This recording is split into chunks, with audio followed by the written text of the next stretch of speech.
BJP शीर्ष नेतृत्व ने एक बार फिर से सांसद अनिल बलूनी को राष्ट्रीय मीडिया संयोजक की अहम जिम्मेदारी सौंपी है।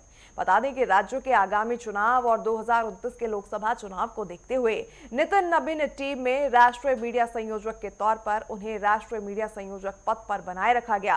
साथ ही उन्होंने अपने पद का निर्वहन कुशलता से निभाया है। इसके अलावा उत्तराखंड के हित के लिए भी वो हमेशा से प्रयासरत रहे। सांसद अनिल बलूनी ने अपने स्तर पर भी केंद्र का ध्यान राज्य की ओर कई बार खींचा। इसका असर भी हुआ।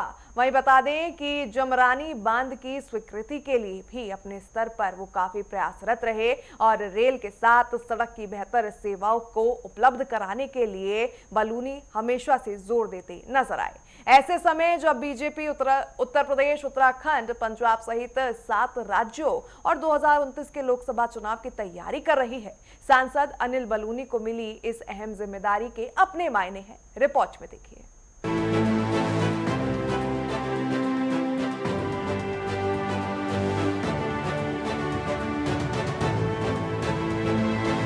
बीजेपी के राष्ट्रीय अध्यक्ष नितिन नबीन की नई टीम का गठन हो गया है। इसमें युवा और अनुभवी नेताओं की टीम के साथ राज्यों के चुनाव और 29 के लोकसभा चुनाव को फोकस किया गया है।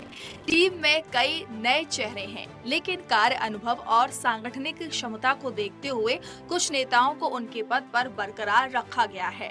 सांसद और राष्ट्रीय मीडिया संयोजक अनिल बलूनी को तीसरी बार उनके पद पर बनाए रखा गया है। इससे साबित होता है कि पार्टी के शीर्ष नेतृत्व का उन पर भरोसा बना हुआ है। सांसद अनिल बलूनी ने मीडिया प्रभारी के तौर पर कुशलता के साथ अपने दायित्व को निभाया है। अनिल बलूनी ने इससे पहले अमित शाह और जेपी नड्डा के कार्यकाल में भी अपनी क्षमता और योग्यता से शीर्ष नेतृत्व को प्रभावित किया था। मुख्य धारा की media, electronic media, digital platform पर शानदार तालमेल बना के रखा। उनकी दूरदर्शी कुशल रणनीति और मीडिया प्रबंधन है कि बीजेपी सरकार की नीतियां, कार्यक्रम, उपलब्धियां मीडिया के जरिए लोगों तक पहुंचती रही। यही नहीं, महत्वपूर्ण अवसरों पर पार्टी के विचारों, सोच को भी मजबूती के साथ जनता के समक्ष रखा। पार्टी संगठन में ये राष्ट्रीय मीडिया संयोजक पद बहुत महत्व रखता है।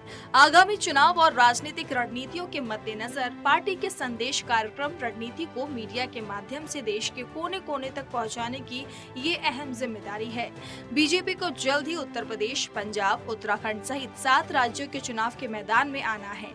साथ ही 2029 के लोकसभा चुनाव के लिए भी तैयारी है। सांसद अनिल बलूनी ने अपने अब तक के कार्यकाल में मीडिया के साथ समन्वय बनाकर रखा है, साथ ही अपनी टीम को गतिशील बनाया है। अनिल बलूनी के नेतृत्व में इस मीडिया टीम में तेज तर्रार युवा टीम को जोड़ा गया है।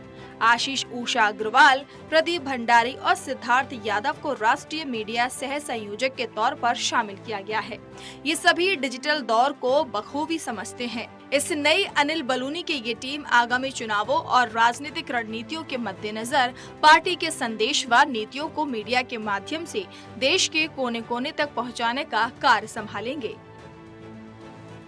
अनिल बलूनी 2014 से पार्टी का राष्ट्रीय मीडिया प्रमुख का पद संभाल रहे हैं।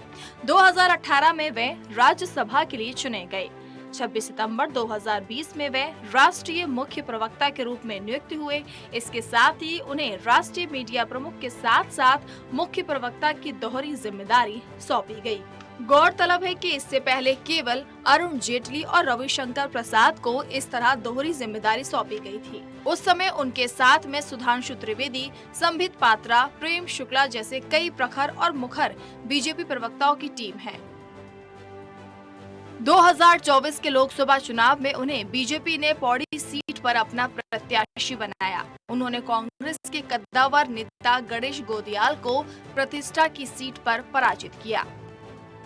2018 में राज्यसभा सांसद बनने के बाद उन्होंने राज्य के विकास के लिए अपने स्तर पर कई महत्वपूर्ण काम कराए। हालांकि एक समय कैंसर के शुरुआती लक्षणों का पता लगने पर वे मुंबई अस्पताल में भी भर्ती रहे, लेकिन स्वस्थ होने के बाद उन्होंने फिर से अपना बीड़ा संभाला। कुछ समय पहले अनिल बलूनी ने केंद्रीय रेल मंत्री अश्विनी वैष्णव से मिलकर कोटद्वार और दिल्ली के बीच सुगम रेल सेवा शुरू करने का अनुरोध किया था। पौड़ी के नकोट कांडलस्यू गांव के रहने वाले अनिल बलूनी ने दिल्ली से पत्रकारिता की पढ़ाई की। छात्र जीवन से ही समाज सेवा की ओर उनका रुझान रहा। गुजरात के राज्यपाल सुंदर सिंह भंडारी ने उन्हें अपना ऑफिसर ऑन स्पेशल ड्यूटी बनाया था। इसके बाद वह सक्रिय राजनीति में आए। 2014 अनिल बलूनी को मीडिया प्रकोष्ठ में पार्टी प्रवक्ता बनाया गया। उत्तराखंड में निशंक सरकार के समय उन्होंने वन्य जीव बोर्ड में उपाध्यक्ष पद भी संभाला। अनिल बलूनी को नैनी दून जन शताब्दी एक्सप्रेस शुरू कराने का श्रेय जाता है। राज्य में विशिष्ट बीटीसी का मामला लंबे समय से अटका हुआ था। कुछ तकनीकी कारणों से विशिष्ट बीटीसी के तहत अध्यापक बने कई लोगों के रोजगार पर संकट खड़ा हो गया था, लेकिन सांसद रहते अनिल बलूनी ने इस पूरे मामले में केंद्र के समक्ष मजबूत पैरवी की। अनिल बलूनी उत्तराखंड की लोक परंपरा और संस्कृति के लिए हमेशा सजग रहे हैं। उन्होंने तीलू, रौतेली व माधो सिंह भंडारी के स्मारकों का पुरातत्व विभाग के जरिए संरक्षण के लिए प्रयास भी किए। उत्तराखंड की लोक परंपरा में इगास पर्व का खास महत्व है। देखा जा रहा था कि लोग धीरे धीरे इस पर्व से विमुख हो रहे हैं। ऐसे में अनिल बलूनी ने राज्यसभा सांसद रहते ही कुछ समय पहले गाँव जाकर इगास मनाई थी।